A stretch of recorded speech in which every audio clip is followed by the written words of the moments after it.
Alruna and the Necro-Industrialists is a Metroidvania that looks like it could have shipped on a late 90s Game Boy Color cartridge. It relies on thick 8-bit sprites, a restructured color palette, and compact room dimensions to deliver a focused aesthetic that feels authentic rather than gimmicky. More than just mere window dressing though, these technical restraints guide the level layout, enemy placement, and even the pace of exploration, creating an experience that feels intentionally portable. The result lands somewhere between Castlevania Legends and Shantae, where the former informs whip-centric combat and a drip feed of movement skills, while the latter provides a playful visual charm and an expressive protagonist animation set.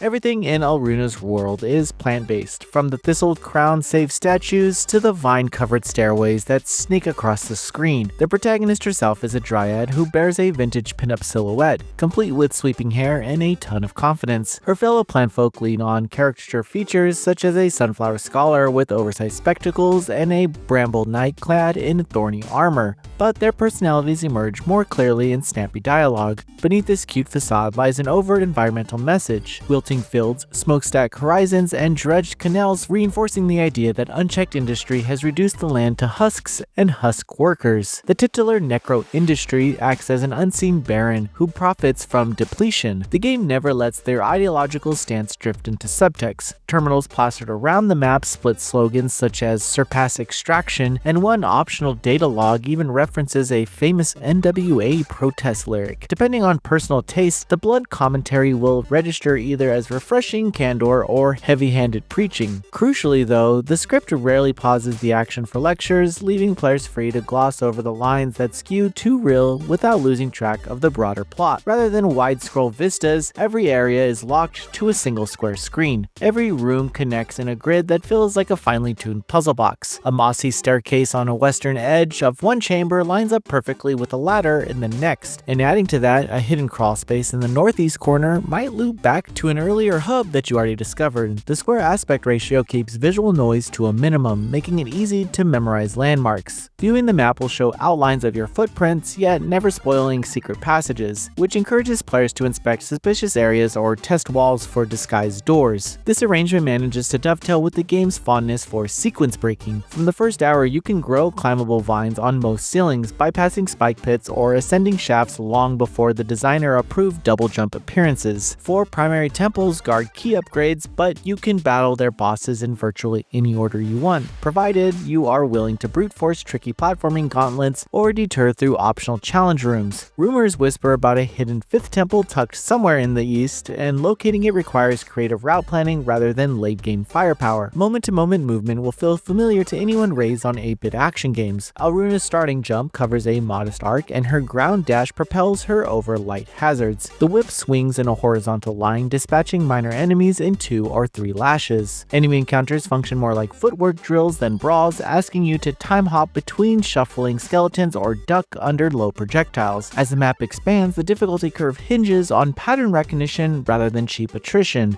One late corridor mixes conveyor belts with overhead vines, forcing quick thinking as you swap between ground and ceiling to dodge saw blades. The controls by design retain a touch of stiffness. Landing momentum persists for a pixel or two, and grabbing a vine requires an up press in a slim window. Missing this prompt and you plummet. But the punishment rarely lasts longer than a few seconds thanks to generous checkpoints and plentiful save rooms. Over time, the friction reveals its purpose, where mastery feels earned and small gains in muscle memory translate into smoother speed line paths through earlier zones. Where combat ends up spiking, and it does in deliberate set pieces, mini-bosses wield exaggerated attacks that fill specific lanes on the screen, teaching you to read enemy telegraphs instead of mashing the attack button. Full bosses escalate ideas introduced in their surroundings. A colossal excavator swings a wrecking ball that mirrors pendulum that you ran into 2 rooms before. A greenhouse leviathan belches clouds that resemble smaller spores littered throughout its temple, but defeating each guardian grants a new traversal perk or combat modifier, nudging you back into the wider map to uncover newly reachable areas. Because the entire game can wrap up in under 4 hours, the designers lean on replay value. A second run invites you to skip conventional weapons altogether and rely on special abilities like projectile vines or a short-range root burst. Doing so unlocks an exploration ending that emphasizes restoration over confrontation. Conversely, players who tackle bosses head-on and collect every offensive upgrade earn a combat ending that spotlights the cynical toll of violence. Neither outcome actually feels definitive, adding incentive to experiment with different routes or self-imposed challenges. Hidden minigames and collectibles further pad out the return trips. One shrine house is a breakable wall that leads to an 8-bit skateboarding challenge, complete with its own chiptune riff.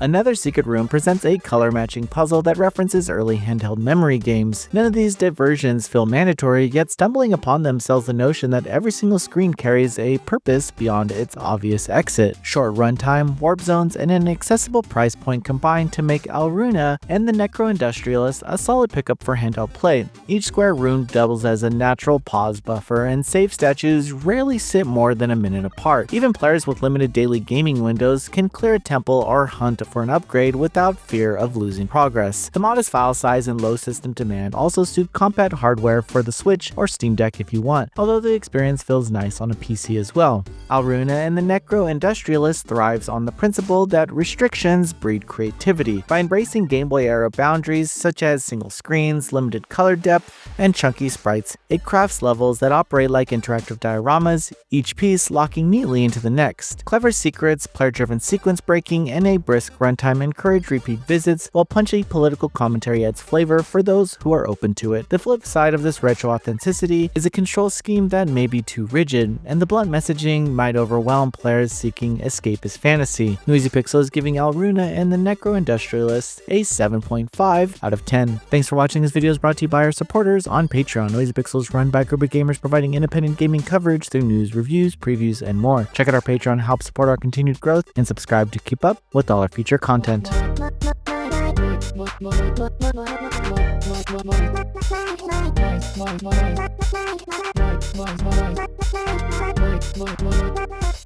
Noisy Pixel.